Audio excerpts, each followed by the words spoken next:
안녕하세요. 복잡하고 어려워서 익십한 뉴스를 읽어주고 씹어주는 익십뉴스입니다. 오늘은 5.18 민주화운동 39주년을 맞아서 역사의 현장인 옛 전라남도청 앞에 와 있습니다. 이 가짜뉴스를 정확하게 명확하게 설명을 드릴 수 있을까 고민하다가 그럼 제가 광주를 가야 되겠다.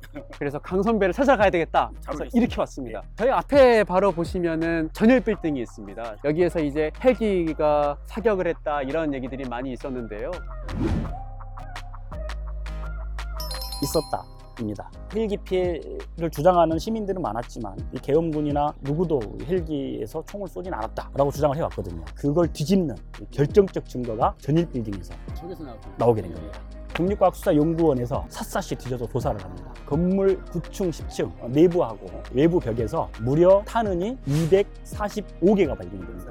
그렇습니다. 그렇다면 이 총탄이 어디서 날아온 곳이냐? 당시 1980년에는 10층짜리 전일 빌딩이 광주 인근에서 이 근방에서 가장 높았던 건물입니다. 10층에서 탄이 나왔다는 것은 그보다 높은 곳에서 또는 비슷한 높이에서 그렇겠죠. 호버링 상태의 헬기에서 발사된 것이 유력하다. 그렇다면 이 발사된 총기가 무엇인지 감정을 하게 됩니다. 그런데 지금 탄환 자국만 남아있기 때문에 혹시 천장이나 건물 안에 당시 발사한 탄환이 있으면 총기를 특정할 수가 있거든요. 아쉽게도 다 뒤졌는데 총탄을 탓지는 못했습니다. 그래서 국가수도 헬기에 탑승한 계엄군이 M16 개인 소총을 발사한 것인지 아니면 헬기에 장착되어 있는 기관총에서 발사된 총탄의 자국인지는 명확하게 결론을 내리지 못했습니다. 근데 중요한 것은 어떤 총기든 간에 헬기에서 발사된 것은 맞다라는 겁니다. 2017년에 국방부 특조위가 구성이 돼서 헬기 사격이 있었는지를 다시 한번 조사를 하게 됩니다. 전일 빌딩 10층에서 발견된 총탄 자국은 5월 21일 도청 진압작전 때 계엄군 헬기가 발사한 것이 아니냐라고 결론을 내게 되는데요. 21일은 요거 바로 이 앞이죠. 여기에서 전남도청 앞에서 오후 1시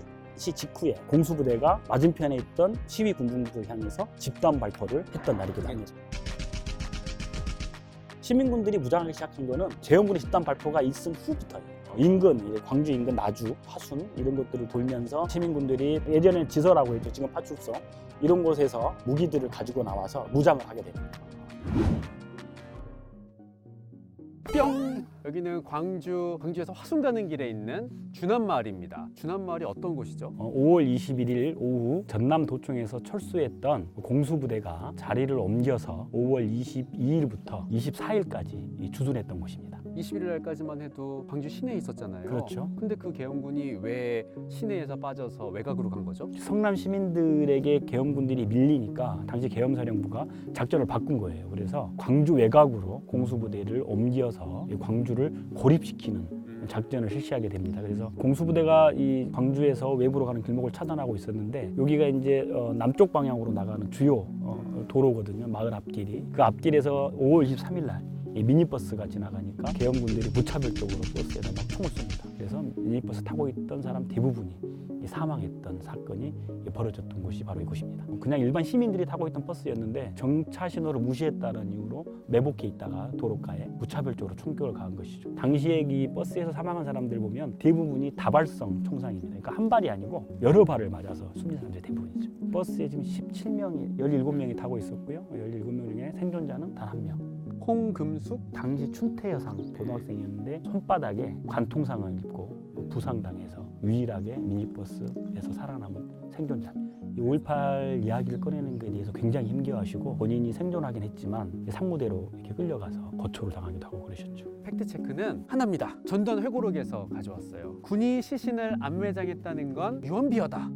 아닙니다. 근데 여기 지금 아무도 없고 새소리만 이렇게 들리는 계곡인데 솥대도 있고 위령비가 서 있는데 계엄군들이 20대 청년 2명을 사살해서 안매장했던 바로 그 장소입니다. 계엄군들이 이제 미니버스에 무차별 총격을 가하고 버스에 올라가 보니 부상당한 청년이 2명 있고 홍금숙 씨가 있는 거예요. 그 친구들을 계엄군들이 붙잡아서 주둔지로 데리고 옵니다. 두 사람은 거의 고동이 힘들 정도였다고 해요. 리어커에다가 부상당한 청년 2명을 데리고 오니까 공수부대 장교가 뭐하러 데리고 왔느냐라고 했다고 합니다. 그랬더니 공수부대원들이 이곳으로 끌고 왔다는 거죠. 증언에 의하면 총소리가 난 다음에 그리고 끝입니다. 그 2명의 청년은 5.18이 끝나고 6월 초에 이 마을 주민들 신고로 여기서 발굴이 되는 거죠. 여기 있던 공수부대들은 광주 비행장으로 철수를 해서 5월 27일 아까 도청 진압작전을 준비합니다. 5월 27일 새벽에 다시 광주에 재진입을 해서 수많은 사람들을 도청에 남아있던 사람들을 무력으로 다 진압하는 거죠. 광주 광주에서는 5.18 직후에 또 다른 곳에서도 이렇게 시민들의 시신이 발굴이 되는데, 일단 광주교도소 안에서도 발굴이 되지만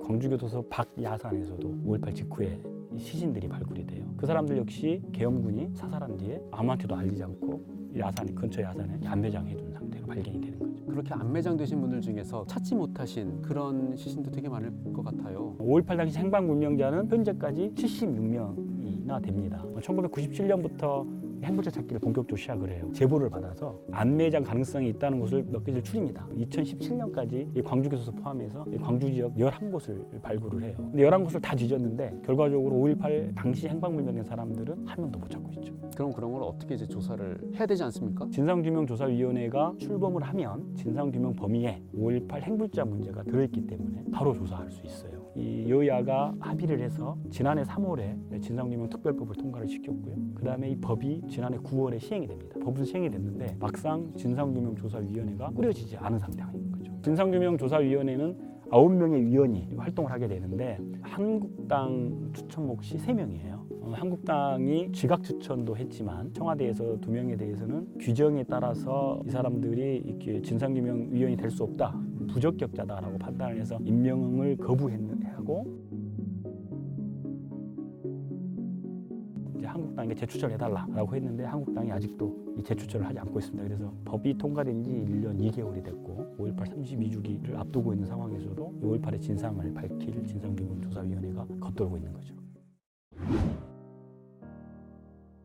저희가 여기 온 이유는요, 5.18 망원 3인방의 이 망원을 팩트 체크하기 위해서 왔습니다. 자, 이 세 분 5.18 묘지에 오신 적이 있느냐 했더니 묘지관리사무소에서는 설마 한 번 있긴 아니, 현재까지 오신 바가 없다고 합니다. 묘지 한 번도 안 오시고 오지도 않고 그런 예, 그런 말씀 하시는 거죠. 이제 김진태 의원이 주로 이제 이런 말씀 좀 많이 하시죠.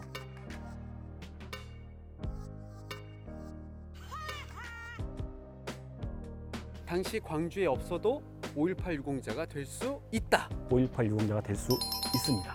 5.18 유공자는 5.18 민주화운동 관련자에 관한 보상법, 5.18 네. 보상법이라고 합니다. 그 법률에 의해서 5.18 보상도 받고 유공자로 등록이 되고 있는데요. 제1조에는 목적을 5.18을 전후해 민주화운동 과정에서 고초를 겪었던 사람으로 네. 규정을 하고 있어요. 5월 18일을 전후하기 때문에 5.18의 이 계기가 됐던 5월 17일 전국 비삼계엄 확대 예비금속이라고 해서 소요를 일으킬 수 있는 사람들을 미리 다 잡아갑니다. 그리고 이분들이 나중에 어떻게 되느냐, 김대중 씨가 5.18을 사주에서 일으켰다, 나중에는 5.18을 배후조종한 혐의로 김대중 내려놓은 사건에 전부 다 이렇게 관련자로 이렇게 처벌을 받게 되는 거거든요.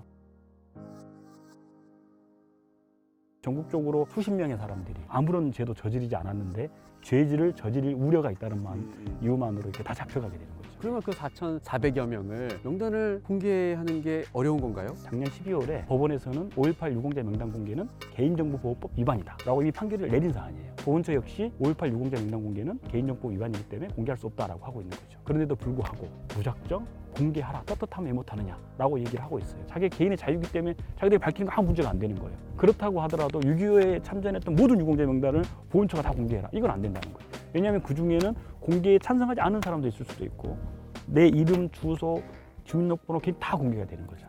안 되는 걸 알면서도 공개하라고 하는 것은 다른 목적이 있다라고 밖에 볼 수 없는 거죠. 금남로가 어떤 곳입니까? 5.18 당시 많은 시민들이 계엄군이 쏜 총탄에 맞아 숨졌던 곳인데 거기에서 당신들이 주장하는 유공자 중에는 가짜가 있을 수 있으니 명단을 까서 우리가 검증해 보겠다고 하는 거거든요. 그것도 5월 18일 날. 그분들이 아마 여기 오셔서 여기 누워 계신 영령들을 보고도 그런 말씀을 할 수 있을 것인지 전 궁금해지기도 해요.